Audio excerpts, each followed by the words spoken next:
भाई साहब मैं तो गुजरात की हूँ, चोर के गांव की नगर की हूँ भैया। मैं जो बोलूंगी सही बोलूंगी मैं। चलो ऑल मीडिया वाले मेरे साथ। अरे वो तो पर्सनल मामला नहीं, पर्सनल मामला क्यों है? बेटी बचाओ, एक मिनट, बेटी बचाओ बेटी बढ़ाओ। भाई साहब आज कितने बलात्कार हो रहे हैं हमारे गुजरात में। 12 साल से लेके 14 साल की लड़कियां माँ बन गई है। क्या बताने का भाई साहब, एक बच्चे बस सब खड़े, क्या बताऊं मैं?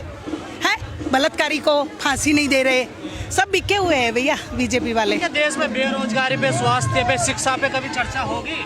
कब होगी? कब होगी?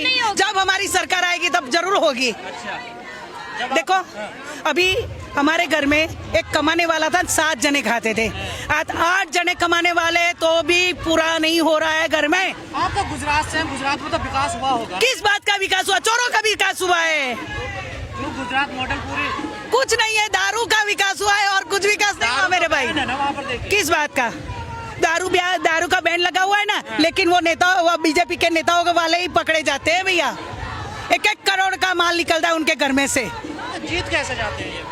वो मशीन में चोरी, वो इसलिए तो वोट चोर कहते हैं। वोट चोर, मैंने पहले ही बोला आपको, गाड़ी की चोरी होती है, बस की चोरी होती है, सब चोरी होती है, लेकिन ये तो वोट चोर करता है। उसको भगवान को जवाब देना। वो बड़ी लकड़ी लेके बैठा है हमारा ठाकुर जी कृष्ण भगवान, वो ऐसा डंडा मारेगा ना, वो जिंदगी भर याद करेगा। मैं गुजरात से आई हूँ, पर गुजरात मोदी के गांव से आई हूँ। जो वोट चोर इधर घुसा है उनको तो भगाने के लिए ही हम आए हैं भैया।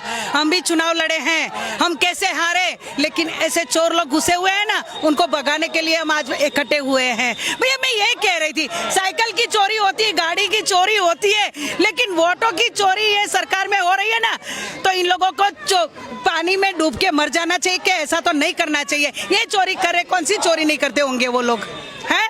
अब देखो, जैसे आपने कहा अभी तक सुनते हैं ये चोरी हो गया, वो चोरी हो गया, अब वोट चोरी होने लगा। वोट चोर बैठा है तो वोट चोरी होने ही वाला है। मोदी चोर है, वोट चोर, अमित जी चोर है, स्पष्ट कह रही हूँ मैं गुजरात से आवाज देके कह रही हूँ, वो भाग जाए तो अच्छा है, तो किसी बहनों का कल्याण होगा। चुनाव आयोग क्यों स्पष्टीकरण नहीं दे रहा इस पर? उनकी सरकार है। माँ, हमारे गुजराती में कहावत है, जहाँ माँ पिरोसी है ना, वहाँ बच्चे भूखे नहीं मरते। वही बात है भैया। आज देखो महंगाई भी बढ़ गई है, हैं? आज दारू, गुजरात में जितना दारू मिलता है ना, वो कहीं नहीं मिलता है। सरदार पटेल का गुजरात, गांधी जी का गुजरात, वही दारू, करोड़ों में दारू बिकता है। वो सरकार क्या कर रही है? कितनी बहनों के चूड़ियाँ वो हो गई है, उनको ध्यान रखना चाहिए। महापुरुष प्रधानमंत्री मिले हैं देश को, चोर मिले हैं, वोट चोर मिले हैं। कौन सा महापुरुष?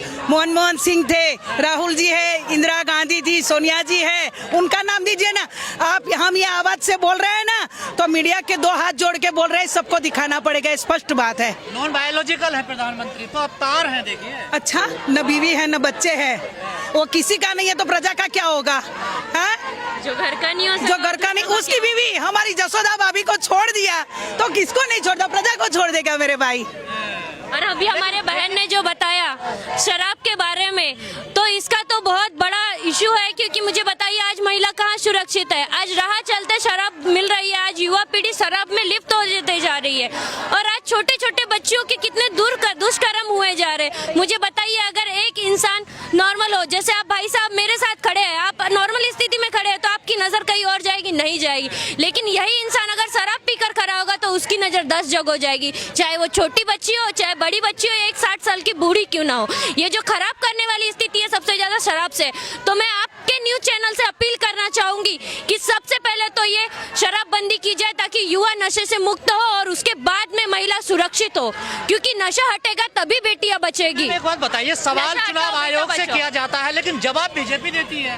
भाई साहब एक बात बताइए, आपकी मम ने भी शादी किया है, हमने भी शादी किया सर। 3,000 का भाव था सोने का, 1.5 लाख सोने का भाव हो गया। खाने का क्या? राशन का चावल देते हैं, राशन का सड़ा हुआ चना देते हैं, क्या उसमें महिलाएं बिक जाएगी? क्या बात कर रहे हो? नहीं, आरोप चुनाव आयोग पर है तो बीजेपी क्यों जवाब देती है? क्योंकि वो उन्हीं का है ना, उनका है ना। जहाँ माँ पिरोसने वाली और बच्चा थोड़ी ना भूखे मरेंगे। आपने परसों अमित शाह जी का भाषण सुना था संसद में, वो क्या भाषा का उन्होंने यूज किया? क्योंकि वो पार को इन्होंने देश का गृह मंत्री बना दिया। इससे ज्यादा देश का दुर्भाग्य क्या होगा? कहते जवान फिसल जाती है हमारी। जवान इन्हीं की क्यों फिसलती है? हाँ, नरेंद्र मोदी, अमित शाह, इन्हीं के नेताओं की जवान क्यों फिसलती है? कांग्रेस के नेता ने तो कभी सदन में इस तरह की भाषा का प्रयोग नहीं किया, क्योंकि कांग्रेस को पता है कि देश की गरिमा और संसद में संविधान की रक्षा हमें कैसे करनी है। एक चाय बेचने वाले को, आज चाय बेचने वाले को आपने डायरेक्ट प्रधानमंत्री बना दिया है। प्रजा का देखना, नवयुवान को नौकरी नहीं मिल रही आज। उनकी पिछले की पीढ़ी देखनी चाहिए ये सरकार को। उसको तो कहाँ बच्चे मजबूत हो रहा है। कहाँ, कौन सा स्थिति अगर खराब होती तो आप चारों तरफ एक बार कैमरा घुमा लीजिए, कुछ मत कीजिए। मुझे सवाल करने से पहले चारों तरफ एक कैमरा घुमा लीजिए।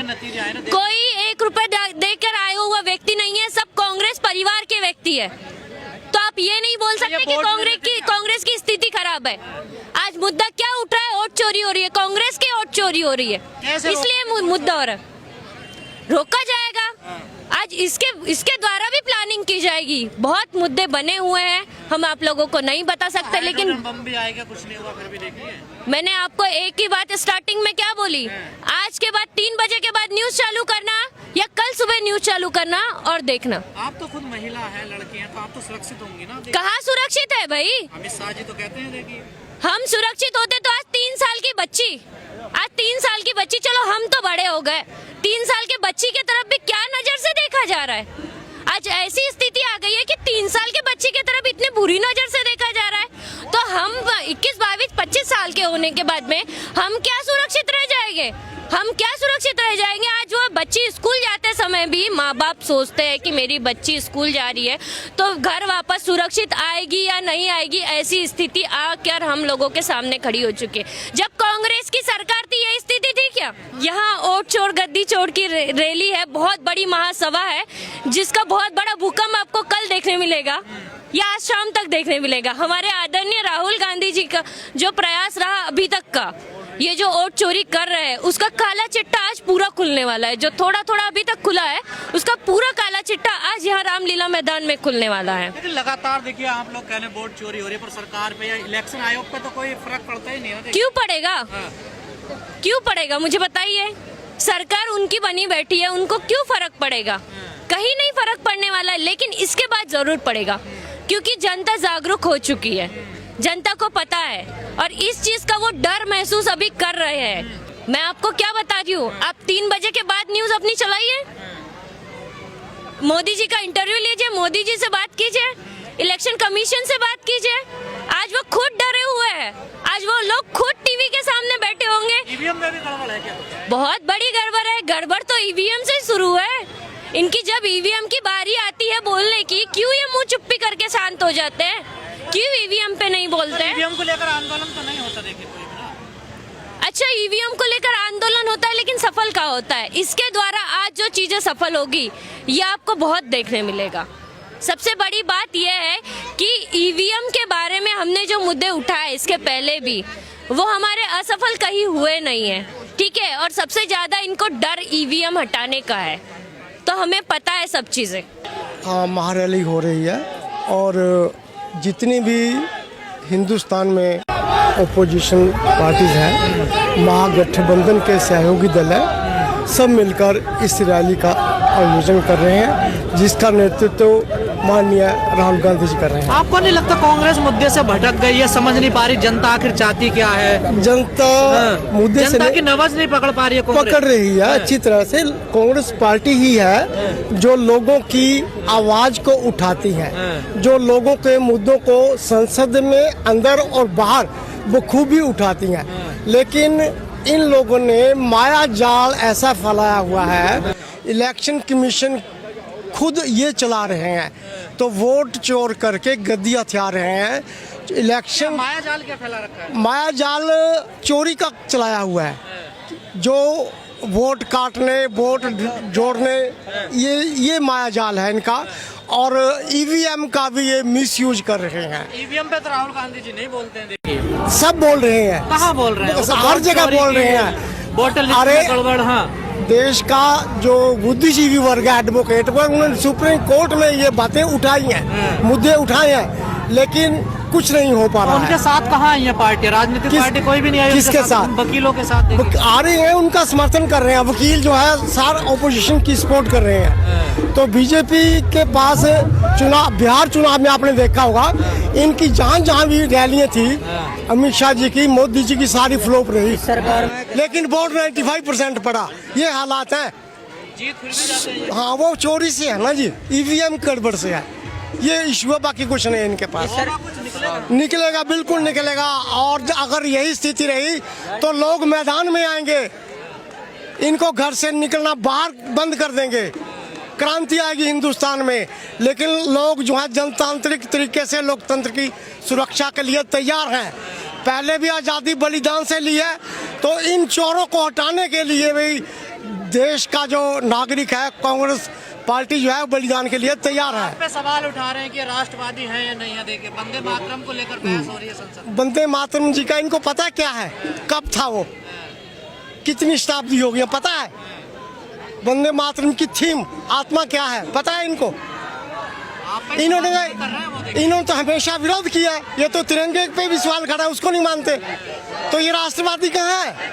ये तो मुखौटा है, गिरोह है, ये सांप्रदायिक गिरोह है जो देश के लिए घातक है। कैसे निकला जाएगा इस गिरोह से? निकला हुआ, लोग जागरूक हो रहे हैं और आने वाले समय में पूरा इसका मुंह जोड़ किया जाएगा। आने वाले समय में ये ढूंढे भी नहीं मिलेंगे, नहीं मिलेंगे। राहुल गांधी जी ने तथ्यों के साथ क्लियर किया है, तब भी ये मतलब हर चीज़ वो क्लियर कर रहे हैं, तो इसलिए लोग जागृत हो रहे हैं धीरे धीरे। तो आने वाले टाइम में लोग घरों से भी बाहर निकलेंगे। सब तो कह रहे हैं हिंदू राष्ट्र। सर ये देखो ना सर, चारों तरफ देखो, इसको घुमाओ कैमरे को, चारों तरफ कैमरे को घुमाओ, उसको देखो, रिजल्ट ये है आज की रैली का। मैं डिस्ट्रिक्ट मुरादाबाद यूपी से आया हूँ। मैं छोटे से गांव से किसान हूँ। आज हमारे देश के किसानों की ये हालत है कि लाइनों में लग कर किसान मरता जा रहा है, खाद भी नहीं मिल पाता है। और उत्तर प्रदेश सरकार तो इतनी निकम्मी सरकार है कि युवाओं को नाम पर भर्ती तो निकालती है, फॉर्म भी डलवाती है, हजारों करोड़ रुपया हड़पती है और भर्ती के नाम पर फ्रॉड करती है। सारे पेपर लीक कर देती है, रद्द कर देती है, भर्ती लिखारी रद्द कर दी। तो मैंने जो हिंदू राष्ट्र नहीं, हमें हिंदू राष्ट्र चाहिए, पर हमें सेकुलर राष्ट्र भी चाहिए, जिसमें भाईचारा हिंदू मुस्लिम सिख ईसाई सब मिलकर रहे हैं। और ये तो बीजेपी की पॉलिसी है कि हिंदू राष्ट्र होना चाहिए। ये बात सब ठीक है, पर उसमें भाईचारा भी तो होना चाहिए। इसमें हिंदू मुस्लिम सिख ईसाई का भाईचारा होगा तभी तो हिंदू राष्ट्र बनेगा। नहीं, ये तो आपस में लड़ाने का काम करती है ये बीजेपी सरकार।